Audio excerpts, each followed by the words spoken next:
I'm going to toss this one over to Jack.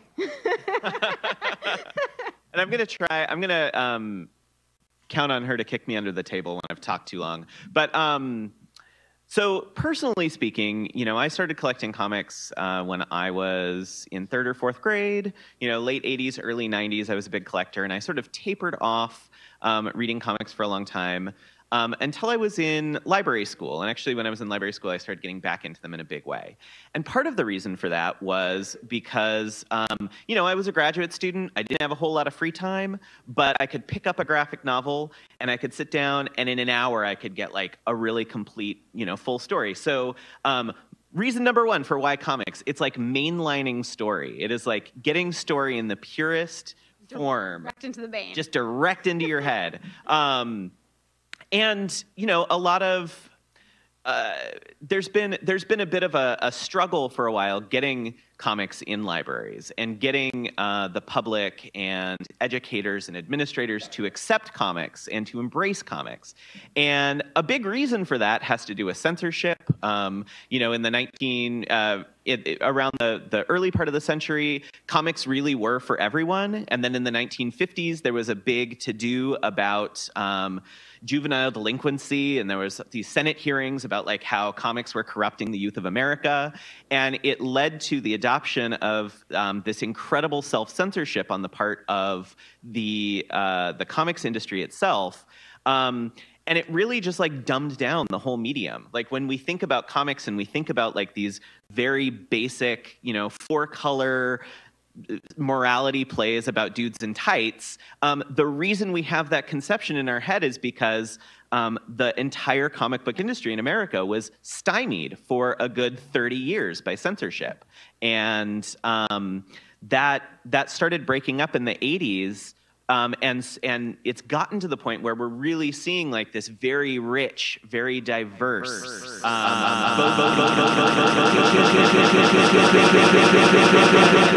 audience. And I think especially the last one, we've been seeing so many good kids comics come out, especially. Oh yeah, just like the last 5 years has been an explosion. It's been amazing. And we see that in our own library. Like our comics collection is like one of the most popular collections here, and we're excited to have it here for you guys. And we just want you guys to remember that reading comics is real reading. Yeah, reading comics is real reading. And for all the parents in the audience, I would want you to remember that when you're working with your kids. As librarians, we like encouraging diverse reading. We want people to be reading a little bit of everything. And so that means like different voices, different people's experiences, different genres, but also different formats.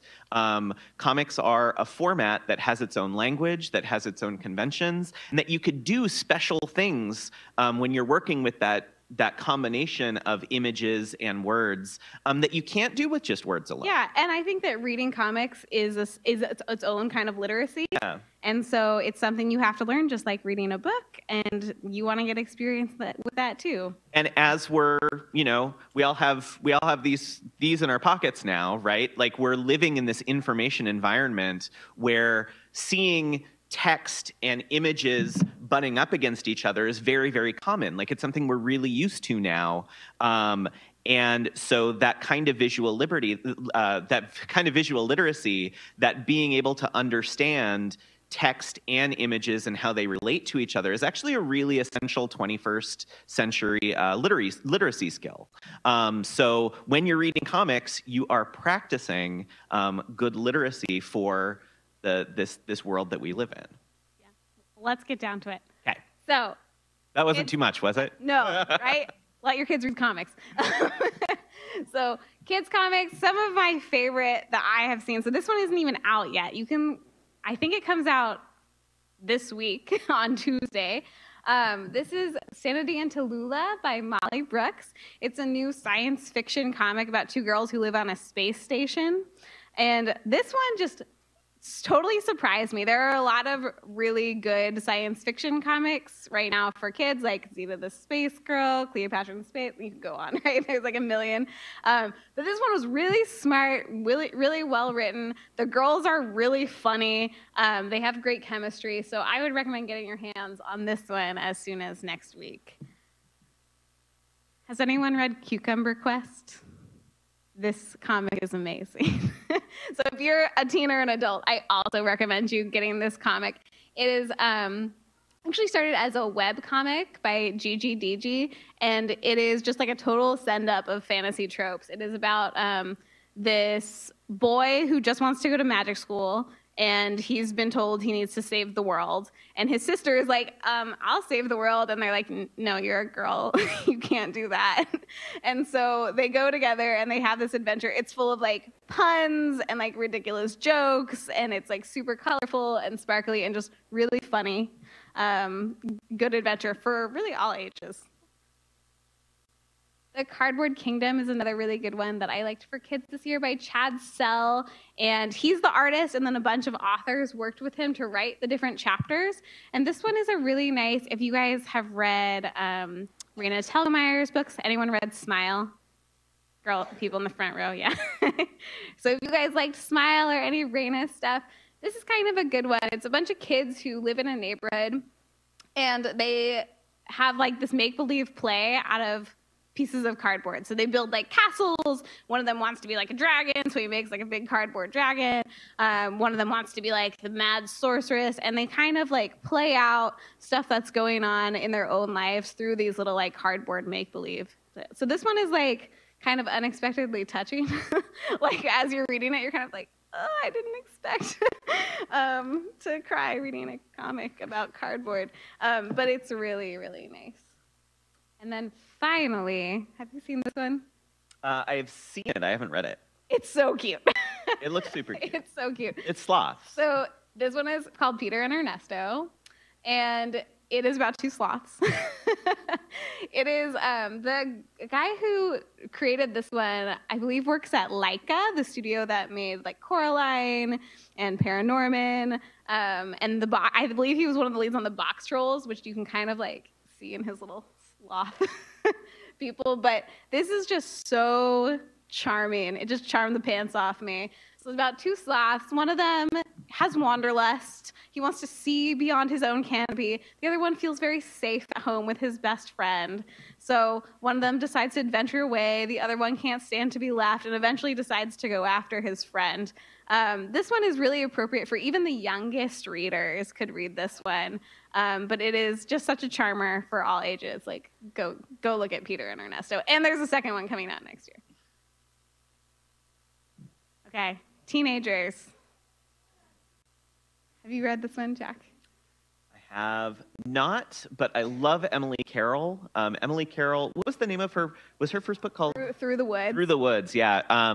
Side note, Emily Carroll did this amazing short story collection of like horror short comics for kids. They're so beautiful. They're scary. They're so scary.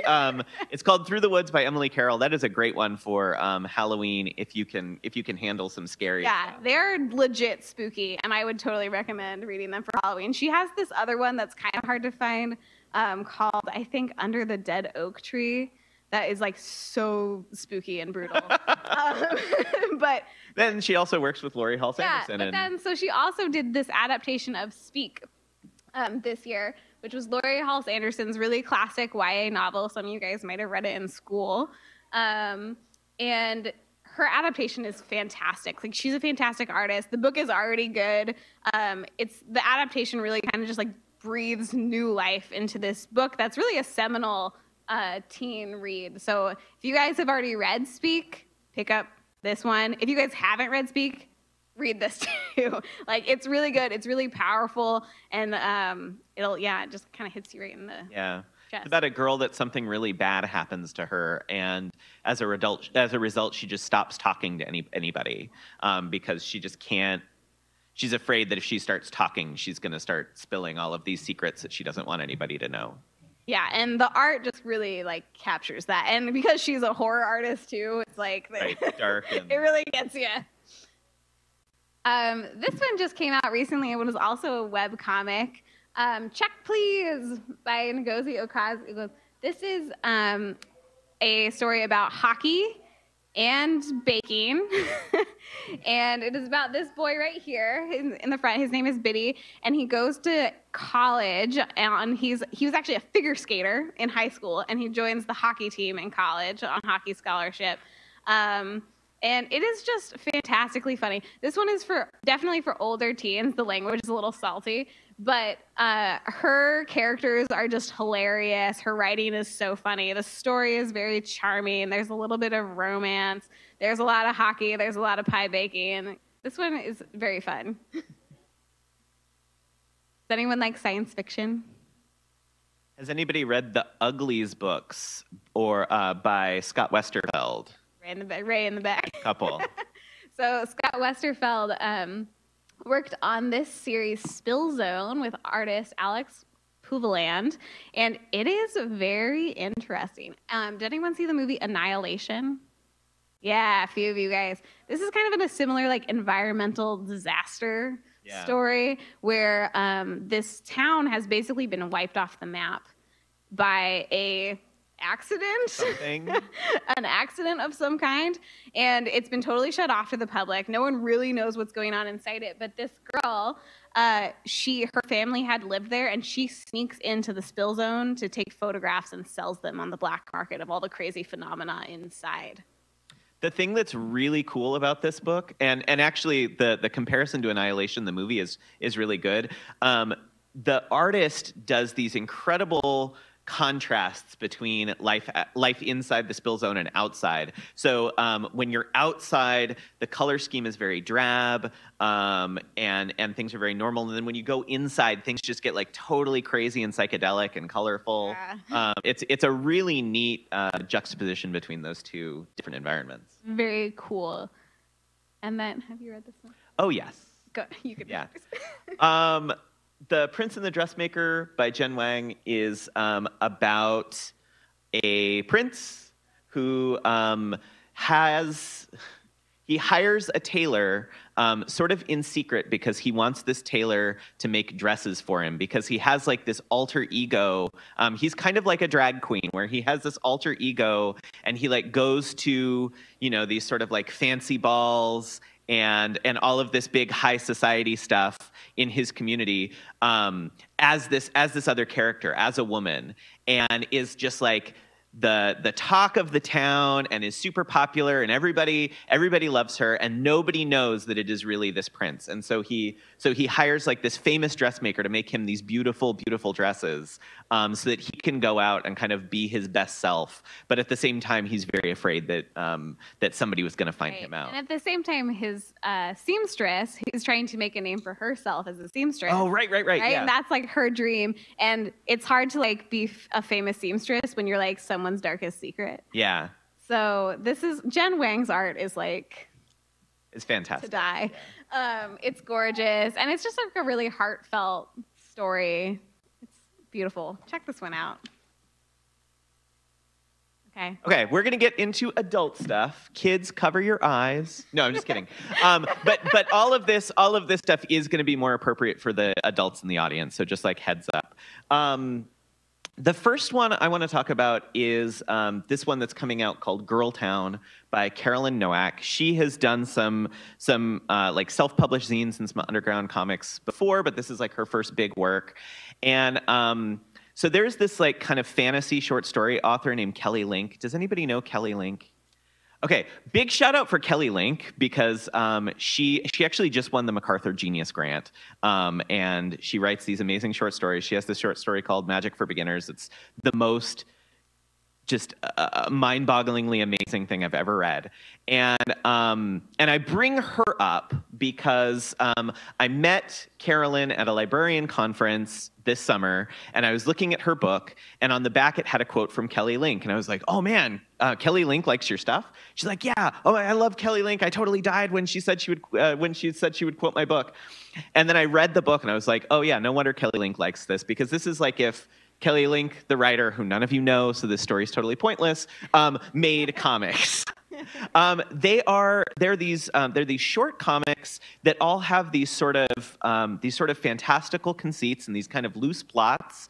And the plots are not what is important. What is important in her stories is the relationships between the characters and the weird details that she injects into the world, and kind of the way that those details kind of hint at bigger themes and bigger ideas that are readily apparent. And there's like no real answers in her stories, and so they just have this incredible magic to them. The first story, called Girl Town, is about these two houses full of women who like kind of have a rivalry. Both of these, the houses are these women who were kicked out of the space program for being too hot to send to space, and so instead they just live in this house, and like these two groups of women hate each other, but they also secretly really like each other. The next story is about these two girls who are friends and find this deserted farmer's market where they encounter this fruit stand that, like, when they eat the fruit, it gives them these weird powers. And then the longest story in the book is called Diana's Electric Tongue, which is about a girl who recently broke up with this really famous guy, and she's super, super sad. And so she buys herself a companion robot. It's a safe way to put it, who she forms a relationship with. And it's like this incredibly moving story about kind of like what happens to us when our hearts get broken, and what we need as people to kind of like become whole again. They're these magical and weird little short stories. I think the only male character in the entire book is the aforementioned companion robot. So it's very much about like the relationships between women, and it's just a gorgeous book. I'm so excited. It's not even out yet. I think it comes out later this month, but it's beautiful. The next book I want to talk about is Judas. It is the story about Judas from the Bible. So real quick, I went to Catholic school, first grade through 12th grade. So this is like... So Judas was the character in the Bible who betrayed Jesus to the Romans, and which ended up leading to Jesus getting crucified. And after Judas betrayed Jesus, he killed himself. Okay, so this book opens up right after Judas has killed himself, and he finds himself in hell, and he's narrating to the audience like why he did it. I loved Jesus, I believed in him, I thought what he was doing was so great, but at a point, it got dangerous. At a point, I realized that he could and should be doing so much more, and he just wouldn't. And then he meets the devil, and the devil's like, yeah, dude, they used you like they used me. They know what's going on. Like, why are we letting them do this to us? Like, this is crazy. And from hell, Judas actually watches Jesus' crucifixion, and Jesus gets sent to hell after he is crucified, and Judas and Jesus have this confrontation, and it ends up being Judas that needs to be the person that saves Jesus. Very Bible heavy, and I'm total lapsed Catholic. If you're not Catholic or you don't know these Bible stories, like, you do have to have some familiarity for this to make sense, but it's a gorgeous book, and it's moving and really thought-provoking, and the art is incredible. Like, if you know Mike Mignola, who did the comic Hellboy, the art is like if Mike Mignola designed stained glass windows. Like, it's so gorgeous. Yeah, Judas. Not one that I normally would have read, but a friend of mine said, no, this is great, and it really, really is. This book is Come Again. This is by Nate Powell, who is the first cartoonist ever to win the National Book Award. He illustrated John Lewis's memoir March, which some of you may know or have heard about. So this is the first book that he did after that. It takes place in 1979 on this sort of like fading hippie commune. So it's all of these families of hippies that had started this farm together and this totally like self-sustaining community. And it's about secrets. The main character is really struggling with like how you have secrets in this very close community where everybody depends on each other and everybody knows each other, and everybody's around each other all the time. But what happens to your private life? Where is the space for that in this sort of environment? And then Her son and another little boy are out playing in the woods, and one of the boys disappears. And it kind of unlocks this supernatural mystery that relates back to sort of like these deep secrets at the founding of this community. It's Nate Powell, so the cartooning is amazing. It deals with a lot of his kind of themes of like community and activism and the truth, and it has this very like spooky, this really, really unsettling kind of vibe to it. It's very much like things he's done before, and it's not like anything he's done before. It's a really unique piece of work. So that's Come Again by Nate Powell. And then finally, okay, this is like my wild card book. I gotta say, I've seen this one around, have not picked it up. Oh my God, I've been okay. wondering for a while what it is about. I almost feel bad putting it up here now.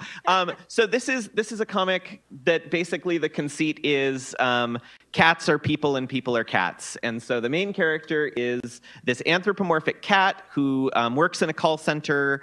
He's kind of a screw up, but he really, really dotes on his man named Manfred. And like, you're either going to think this book is like really funny or really upsetting. Like, my girlfriend falls on the upsetting side, and another friend of ours thinks it's just hilarious. So, you know, there's like these little naked guys like running all through this comic. You know how cats meow? The little men who are their pets just say hey.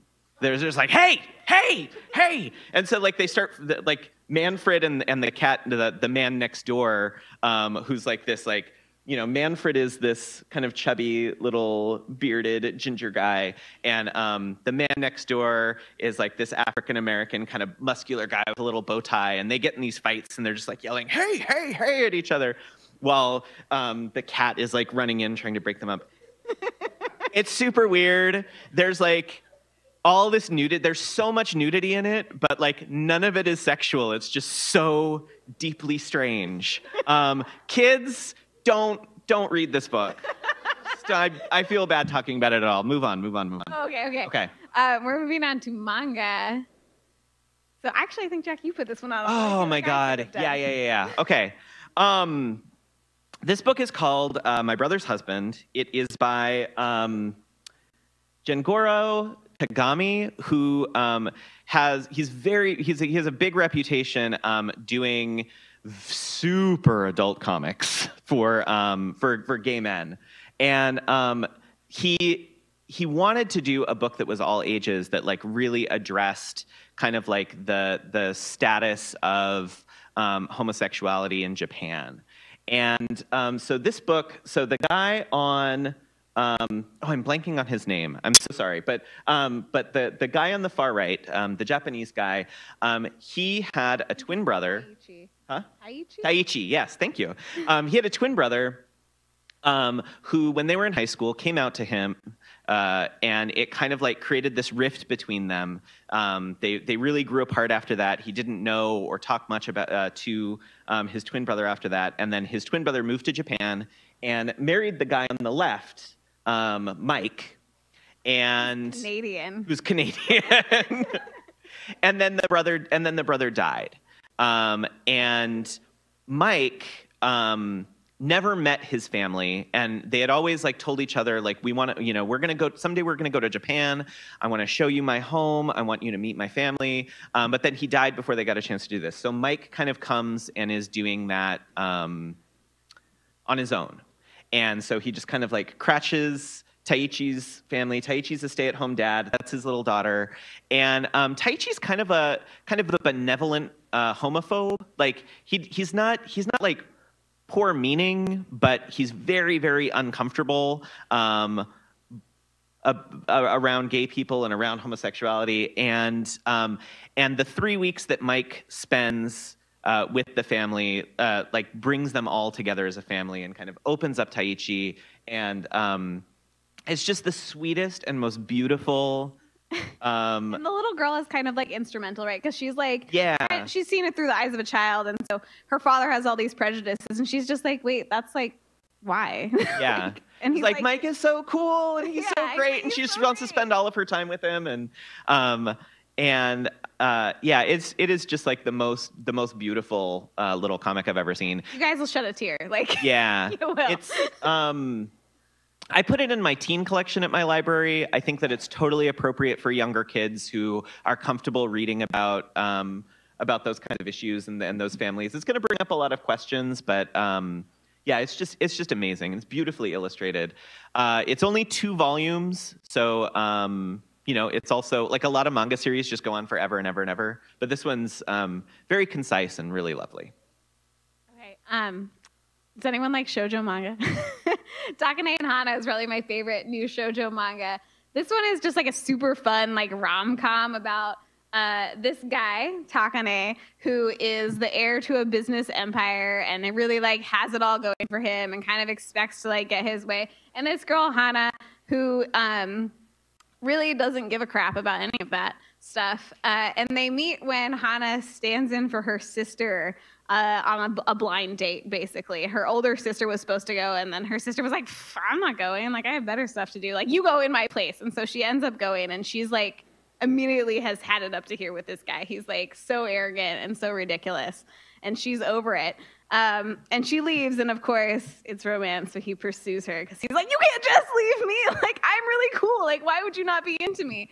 It is very, very, very fun and plays with a lot of like romance tropes, and the two of them just have kind of like great chemistry where like neither one really wants to like admit that they like the other because that would like totally be losing. But they kind of gravitate more and more towards each other. It is very, very fun if you like romance. Has anyone ever read Full Metal Alchemist? Yeah. Yo, what up? So after writing like one of the greatest fantasy manga of all time, Hiromu Arakawa went on to write a manga about farm school, and it's called Silver Spoon. And it's actually, write a note to myself about this one. It's actually really good. It is about this boy. You can see him on the front, Hachiken, and he is kind of like a lost soul. As a 15-year-old, he is not really sure what he wants in life. He doesn't really know like what his career goals are. He's kind of like fallen out with his family. And one of his teachers, when he's leaving middle school, is like, why don't you apply to this farm school like way in the boonies? It's like an agricultural high school where they like kids of like dairy farmers go there to like learn how to run a farm. And he's like, how hard can farm school be? Like, I'll be the valedictorian. Like, farmers are idiots. It turns out farm school is really hard. He has to like get up at 4 a.m. He has to like learn to ride a horse. It's all very difficult. It is a very funny story. It's like a fish out of water, like city kid in the country. But it's also like a really touching coming of age story for Hachiken as he kind of is trying to find his place among a lot of kids who really know what they want because they're the sons and daughters of like dairy farmers or horse breeders, and they kind of see their path set out for them, and that's why they're at this vocational high school, and he's just kind of there. So this has really great characters, lots of, like, you really wouldn't be as invested in the life of a cow as you think, but read Silver Spoon, and trust me, you'll get there. Have you read this manga? No. I'm recommending it to you right now so hard. Okay, Tokyo Tarareba Girls by Akiko Higashimura, who also wrote Princess Jellyfish. She is amazing. This manga is amazing. This manga is about a girl who is 33, and she kind of wakes up one day and is like, oh my God, I'm 33. I hate my job. I have not gotten married. And what am I doing with my life? And she kind of realizes that while she's been waiting for the perfect man or the perfect relationship, like the whole thing has like kind of passed her by, and like now a lot of her friends are married and she's still single, and she's like, I messed up somewhere. So she kind of like makes a pact with herself and 2 of her friends who are also still single to get married by the Tokyo 2020 Olympics. She's like, I'm not gonna still be alone in 2020. Like, this is not gonna happen. And so she starts dating again, and she realizes that like dating as a 33-year-old woman is like just way different than dating as like a 23-year-old woman. And it's like, oh my God, what have I done? So her and her friends just get up to all kinds of trouble with like all kinds of men. They're just like such bad decision makers. And it is it is like almost depressing because it really takes on like what it is like to be a woman in her early 30s who is like, oh my God, what, like, I hate my job and I'm unmarried and what am I gonna do with the rest of my life? And it would be upsetting, but it is instead really funny. She just has like a great sense of humor. All the stories are just like enough of over the top to be like laugh at instead of like cry at. And I highly recommend this. It's only 9 volumes, so you could read it in a day if you're a fast reader. Okay. We just want to highlight some comics that are coming soon, so like next year and the next few months. You guys might not know, we have a special guest at Comic-Con today. Her name is Ruzu. Her first book is Newsprints, and her second book is coming out in, I think, January, and it's Endgame. So she's actually here today. She's going to be speaking in the next hour, and you guys can pick up her first book and get it signed today and then wait for Endgames. I'm really excited for this one. It's kind of like a fantasy steampunk comic, and this one is for kids. This is for like an 8 to 14-year-old audience, sweet spot, and it is very fun. Yeah, it's great style, like that kind of, the classic like 1920s sort of vibe, but in a science fiction universe. It's a lot of fun. She's a really great cartoonist. And manga I'm really excited about, Witch Hat Atelier, which is coming out next year by Kamame Shirahama. And this manga is gorgeous. It is like kind of like manga Harry Potter, where this girl always has wanted to do magic, but thought she couldn't because she wasn't born a witch, and she kind of stumbles into this magical situation and ends up going to like essentially magic school. The art is like, I mean, you can see it. It's bananas. It kind of looks almost like an engraving or like woodblock print, and it's like on every page. Like, it's amazingly gorgeous, and this is just like a super magical, fun one that I'm looking forward to. And similarly, Ron and the Grey World is another one coming out next year that's a manga by Aki Irie, and she is a gorgeous artist. And this one is more for, I think, a young adult or adult audience. It is about a young girl who comes from a family of like sorceresses, and she just wants to be grown up so bad. And she has a magic pair of shoes that when she puts them on, she turns into like a 16-year-old version of herself. And so then she can like go about and like be treated as like the adult that she wants to be treated as, but really she's like a 10-year-old kid. So obviously like she gets into like a lot of trouble this way. But it's one of those coming of age stories that I think a lot of us can relate to. And plus has gorgeous art and lots of magic. And this was my pick, Harley Quinn, Breaking Glass. So DC Comics is launching a whole line of comics that they're really aiming for like teenage girls, and they've brought in a lot of fantastic writers to work on it. A lot of people like from the world of YA fiction, and this is the one that I'm most looking forward to. It's being written by Mariko Tamaki with art by Steve Pugh. Mariko wrote Skim. She wrote the book This One Summer.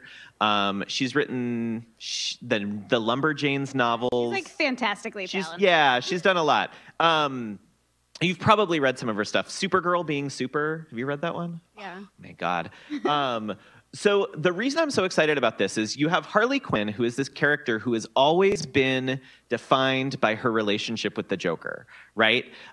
Like in every incarnation, from the cartoon to the comic books to the movies to the Suicide Squad movie, like she's always been defined by this abusive relationship she's in with the Joker, right? And with this book, DC gave Mariko carte blanche to just start from scratch with this character. And Mariko herself is like a radical feminist lesbian. So she's obviously going to take this character in a completely different direction, kind of get rid of all of that misogynist baggage and do something super fresh with this character. And I'm hoping that it's going to be like a fresh start for Harley. I'm hoping that it'll give teen audiences a character that they can relate to more than like somebody who's in an abusive relationship with a psychopath. Well, I had to throw this one in. Oh, yeah. Just announced. And a few of you guys said you liked Raina. So her new book is coming out next year. It has a 1 million copy print run.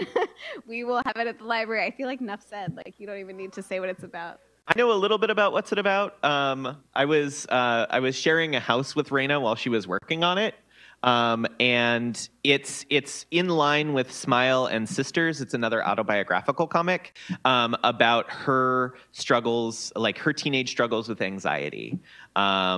So I think that this is going to be one that's going to touch a lot of people who maybe have these uncomfortable feelings that they don't know how to control, they don't know how to talk about. One of the things that Raina is really interested in doing with this book is like sort of putting a name to those anxieties that teenagers get and showing them what they can do to sort of like break out of it and live a better life for themselves. I am very excited about it. Yeah. We will have lots of copies of this library. Yeah, I'm sure like of the 500,000, the million copy print run, like 500,000 of them will be in Bay Area libraries. So fact.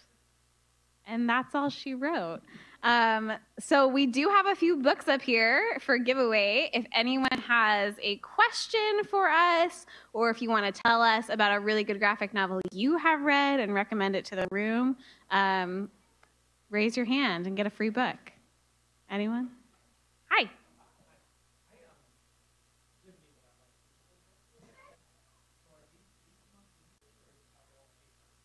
I believe all of the ones we've talked about today are available digitally. Probably. I mean, most like comics that come from big publishers like are gonna have, yeah.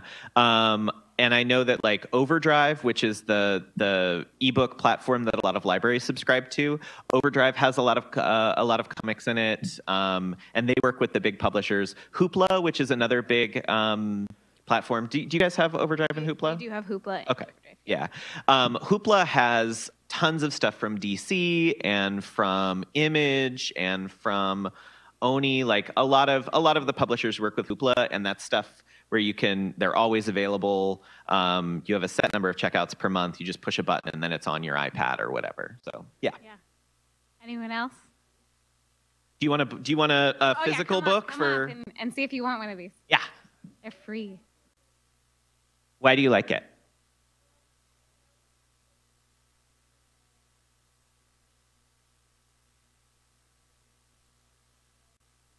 Okay.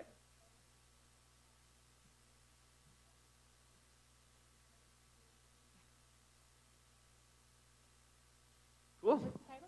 Phoebe and the Unicorn? It is Phoebe so and the Unicorn? funny. Yeah. Do you want to come pick a book? Yeah, right here in the front. Oh, yeah.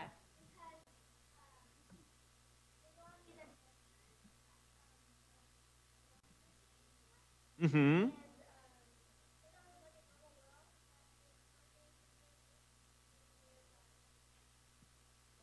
Bigfoots and there's, yeah. Right. Come on up. Lumberjanes. Yeah, that is a really good one. Yeah. Yes, actually, we did mention Check, Please. We did mention Check, Please. We did not mention 20th Century Boys.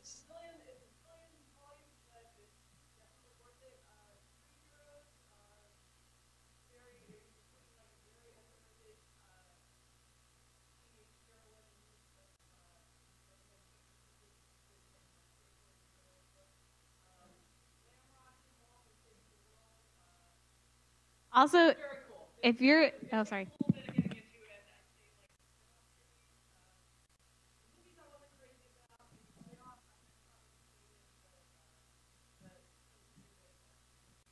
If you guys are interested in 20th Century Boys, they're actually coming out with like a Kanzenban Perfect Edition in like the next few months. So if you want those in hardcover, you can pick them up. Come pick a book. I think we have time for one more. Yeah. Yes. Oh, right here. Oh, yeah, Hilo by Judd Winnick.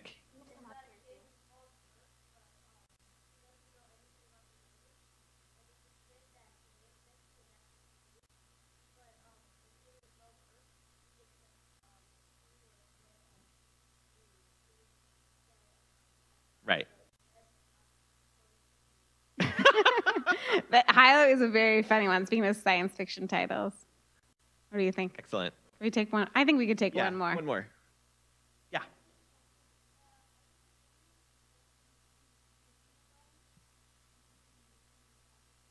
European-like?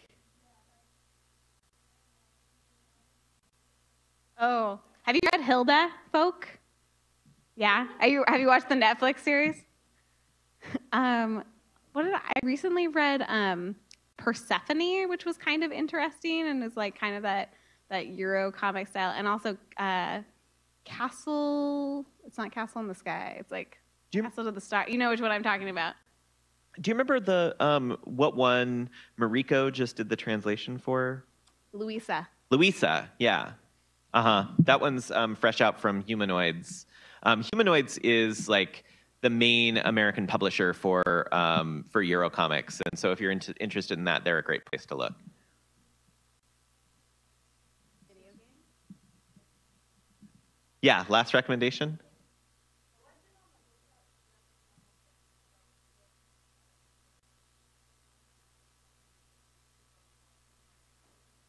Oh yeah, excellent.